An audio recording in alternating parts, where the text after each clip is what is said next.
শেরপুরে আশঙ্কাজনক হারে বাড়ছে চুরির ঘটনা। গরুর খামার থেকে শুরু করে বিপণী বিতান, কোনো কিছুই যেন বাদ যাচ্ছে না চোরের হাত থেকে। এ নিয়ে চরম আতঙ্কে সাধারণ মানুষ। ভুক্তভোগীদের অভিযোগ, থানায় অভিযোগ দিয়েও মিলছে না সমাধান। 250টিরও বেশি ডিজাইন অপশন নিয়ে ওয়ালটন স্মার্ট ফ্রিজ, বোঝে আপনার প্রয়োজন।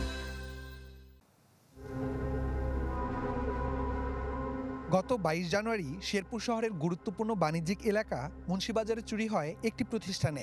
সিসিটিভি ফুটেজ থাকার পরও শনাক্ত করা যায়নি চোরকে। শেরপুরের পাকুড়িয়া এলাকার প্রান্তিক খামারি রহিজউদ্দিন, তার 3টি গরু চুরি হয়েছে খামার থেকে, কিন্তু 1 মাসেও হদিস পাননি চোর চক্রের। জেলা শহর সহ বিভিন্ন এলাকায় এভাবেই বেড়েছে চুরির ঘটনা।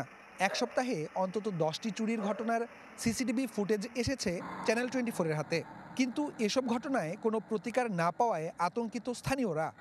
চোররা যখন প্রবেশ করে প্রায় 25 পিসের মতো ফোন, স্মার্টফোন তারা নিয়ে যায়। আমাদের প্রতিবেশী আরও একটি দোকানে এরকম তালা কেটে চোর চক্র প্রায় 61টি মোবাইল নিয়ে যায়। গরু বাছুর গইলের মধ্যে আইকা ঘরে যায় ঘুমাইছি, আজকে 3টার সময়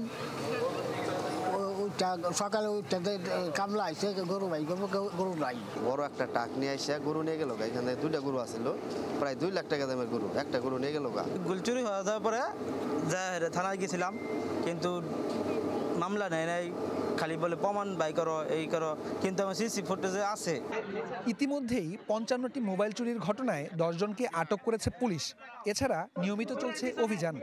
ঘটনাগুলো ঘটে সেগুলোর জন্য যে সামাজিক সচেতনতা, সেটার জন্য আমাদের যে বিট পুলিশিং বা কমিউনিটি পুলিশিং এর ব্যানারে আমরা জনগণকে সচেতন করে যাচ্ছি, যাতে এই দুর্ঘটনা কমানো যায়।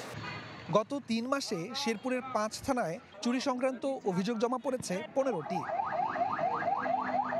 ইমরান হাসান রাব্বি, চ্যানেল 24, শেরপুর।